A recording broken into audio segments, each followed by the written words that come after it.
एक मिनट के लिए सोचिए, एक शादी जो 20 साल से ज्यादा चली वो टूट जाती है और गुजारे के लिए मिलते हैं सिर्फ 20,000 रुपए महीना, और दूसरी तरफ जो पूर्व पति है उसकी कमाई लाखों में है। क्या इसे हम किसी भी तरह से न्याय कह सकते हैं? आज हम इसी सवाल की गहराई में उतरेंगे 2025 के सुप्रीम कोर्ट के एक बहुत ही जरूरी फैसले के जरिए। राखी साधु खान बनाम राजा साधु खान। और ये कहानी सिर्फ एक तलाक की नहीं है, ये आर्थिक सम्मान और उसूलों की लड़ाई की है। बिल्कुल। आज हम यही समझेंगे कि अदालत ने गुजारा भत्ता तय करते वक्त सिर्फ नेट सैलरी, मतलब जो हाथ में आती है, उसके नहीं, बल्कि पति की कमाने की असल क्षमता और शादी के दौरान का जो जीवन स्तर था उस पर जोर क्यों दिया। तो इस मामले की शुरुआत कहाँ से हुई थी? देखिए, शादी 1997 में हुई थी। कई साल बाद जब रिश्ता टूटा तो कलकत्ता हाईकोर्ट ने तलाक को मंजूरी तो दी, ठीक है, और पति को 20,000 रुपए महीना गुजारा भत्ता देने का आदेश दिया। 20,000 और पति की कमाई। हाँ। मुझे लगता है असली पेंच वहीं था, है ना? हाँ बिल्कुल, असली कहानी वहीं छिपी थी। पति ने कोर्ट में अपनी मासिक नेट आय बताई, 1,64,039 रुपए, मतलब टैक्स वगैरह कटने के बाद। जी। लेकिन जब गहराई से देखा गया तो पता चला कि उसकी सालाना सकल आय यानी ग्रॉस सैलरी वो 21 लाख से भी ज्यादा थी। अच्छा, तो ये तो बहुत बड़ा फर्क है। मतलब हाथ में आने वाले पैसे और कुल कमाई में जमीन आसमान का अंतर था। सही कहा।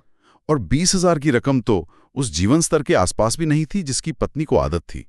वो बस किसी तरह गुजारा करने जैसा था, सम्मान से जीने के लिए नहीं। बिल्कुल। तो जाहिर है इस फैसले को सुप्रीम कोर्ट में चुनौती दी गई। तो सुप्रीम कोर्ट ने इस मामले को कैसे देखा? उन्होंने इस ग्रॉस और नेट इनकम के फर्क को कैसे समझा? सुप्रीम कोर्ट ने एक बिल्कुल नया नजरिया अपनाया। उन्होंने कहा कि गुजारा भत्ता तय करने का आधार सिर्फ नेट इनकम नहीं हो सकती। हमें व्यक्ति की कमाने की क्षमता देखनी होगी, उसकी कैपेसिटी टू पे देखनी होगी, और वो तो ग्रॉस सैलरी से ही पता चलती है। और यहीं पर वो स्टैंडर्ड ऑफ लिविंग वाली बात आई। एग्जैक्टली। यहीं पर उन्होंने जीवन स्तर के सिद्धांत को स्थापित किया। मतलब ये सिर्फ पेट भरने की बात नहीं है, ये सम्मान और हक की बात है कि आप किसी को इतने लंबे रिश्ते के बाद अचानक गरीबी में नहीं धकेल सकते। बिल्कुल, यही कोर्ट ने साफ साफ कहा कि गुजारा भत्ते का मकसद सिर्फ पत्नी को किसी तरह जिंदा रखना नहीं, हाँ, बल्कि ये पक्का करना है कि वो शादी के दौरान जो जीवन स्तर जी रही थी उसे बनाए रख सकें।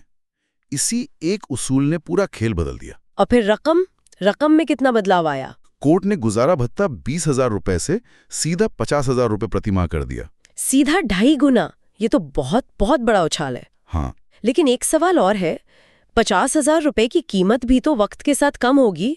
महंगाई का क्या कोर्ट ने इस बारे में भी सोचा? फैसले का सबसे अहम हिस्सा सामने आता है। कोर्ट ने माना कि पैसे की कीमत समय के साथ घटती है। सही बात है। हाईकोर्ट ने हर 3 साल में 5% की बढ़ोतरी का आदेश दिया था।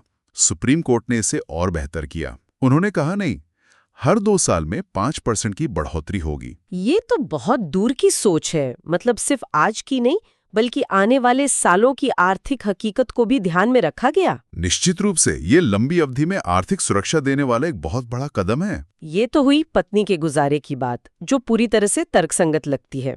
लेकिन मामले में उनके बेटे को लेकर भी कुछ था ना? वो 26 साल के थे शायद। हाँ, उस पर अदालत का रुख कानूनी तौर पर बहुत साफ था। क्या कहा कोर्ट ने? कोर्ट ने कहा कि कानून एक पिता को उसके बालिग बेटे के भरण पोषण के लिए मजबूर नहीं कर सकता। बेटा 26 साल का है तो पिता की कोई कानूनी वित्तीय जिम्मेदारी नहीं बनती। अच्छा। पर कोर्ट ने यह भी साफ कर दिया कि इस फैसले का बेटे के विरासत के अधिकारों पर कोई असर नहीं पड़ेगा, वो हक बना रहेगा। समझ गए। तो अगर इस पूरी बातचीत को हम समेटें तो आम लोगों के लिए सबसे बड़ी सीख क्या है? देखिए, आम लोगों के लिए सबसे बड़ी सीख ये है कि गुजारा भत्ते के लिए लड़ते समय अपने जीवन साथी की पूरी वित्तीय जानकारी, खासकर ग्रॉस और नेट इनकम का जो अंतर है, उसकी गहराई से जांच करना बहुत जरूरी है। और साथ ही महंगाई को ध्यान में रखकर बढ़ोतरी की शर्त रखना भी उतना ही अहम है। और वकीलों और कानूनी पेशेवरों के लिए? उनके लिए ये जो जीवन स्तर का सिद्धांत है, ये एक बहुत शक्तिशाली हथियार बन गया है।